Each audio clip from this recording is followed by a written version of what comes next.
Olá, crianças, vamos começar mais uma aula. Nós vamos iniciar por geografia. O que nós vamos ver na nossa aula de hoje? Elementos naturais e elementos culturais. Vamos relembrar então quais são esses elementos? Bom, quando a gente fala de elementos naturais, nós estamos falando daquilo que é da natureza, que não foi o homem que modificou ou construiu, certo? Quando a gente fala elementos culturais, são as coisas que o homem modificou, que ele construiu. E esses dois elementos, ou seja, nós vamos encontrar eles interagindo sempre.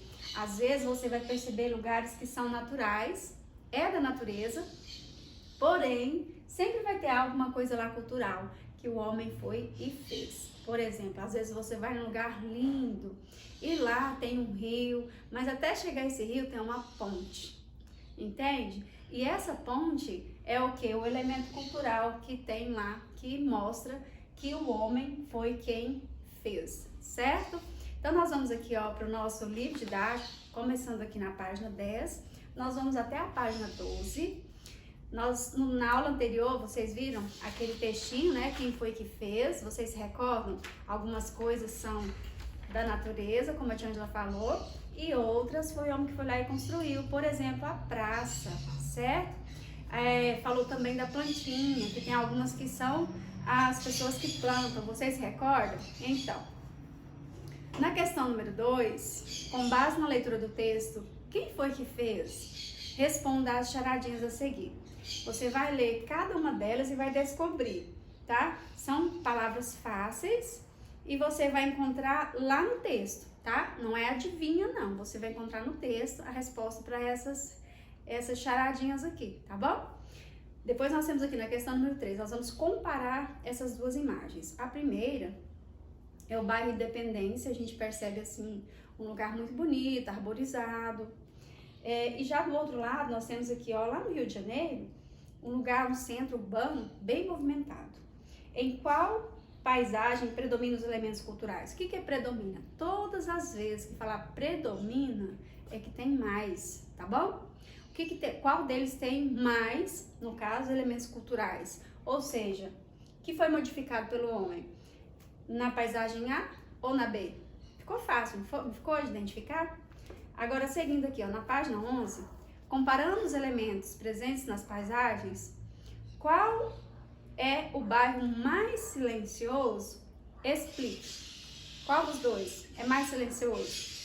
Letra C, o bairro onde você mora é parecido com a paisagem da fotografia A ou B?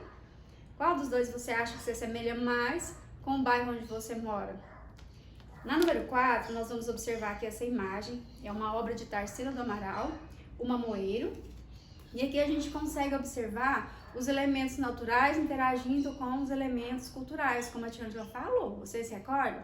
Aqui, por exemplo, tem um rio que passa aqui, mas tem a ponte que foi construída. Nós temos algumas plantas também, mas temos casas que a mãe construiu, viram?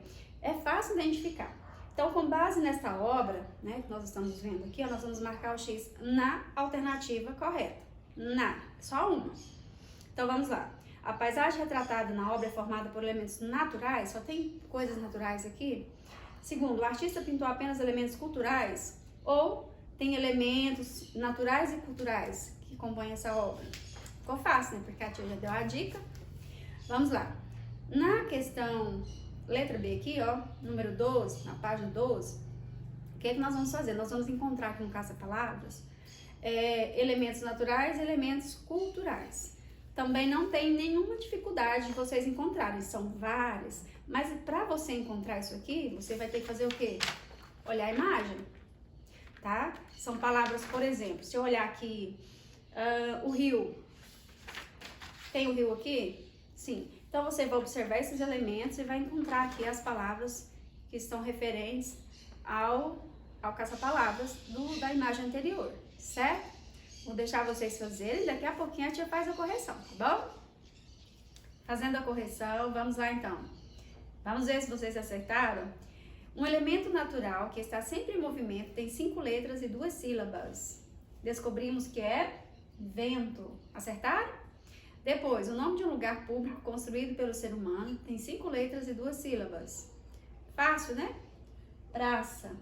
Depois aqui embaixo, um elemento cultural feito de um elemento natural, tem 7 letras e 3 sílabas. Ficou um pouco confuso? Mas é fácil, não é? Então, nós temos a farinha. E por último, um elemento natural que fornece sombra, tem 6 letras e 3 sílabas. Quando falou em sombra, ficou muito fácil. Então, nós temos árvore. Na número 3, nós vamos aqui observar, então, essas duas paisagens. E vocês marcaram qual? Isso, a paisagem B. Então, segundo quadrinho, porque aqui nós temos, então, um lugar que predomina mais elementos culturais. Seguindo, na página 11, qual dos dois bairros é mais calmo, né? Mais silencioso? Nós temos aqui o bairro A, que esse aqui que tem mais árvores, né? Mais vegetação, pois é pouco movimentado. Mesmo ele sendo um bairro residencial, ele é pouco movimentado, certo? E na letra C é pessoal, você vai colocar como é seu bairro, né? De acordo com A ou B, e vai explicar. E depois nós temos aqui, ó, de acordo com a imagem, essa obra, nós vamos marcar qual? A última. Por quê? Aqui a gente consegue perceber elementos naturais e culturais que compõem a obra. Então, marcamos a última. E a tia Ângela não fez a correção da última porque ela é a cruzadinha, no caça-palavras. Então, vamos lá. Eu vou ajudar vocês para ver se vocês conseguiram encontrar todas, certo? Quais são os elementos naturais que nós podemos encontrar naquela obra de arte? Então, mamoeiro, as plantas, os morros, as árvores, rio e céu, certo? Os elementos culturais, varal, o poste, tá? As casas, roupas, a ponte e pessoas, né? Bom, então são essas palavras que vocês precisavam procurar, tá certo? Beijo, até a nossa próxima aula.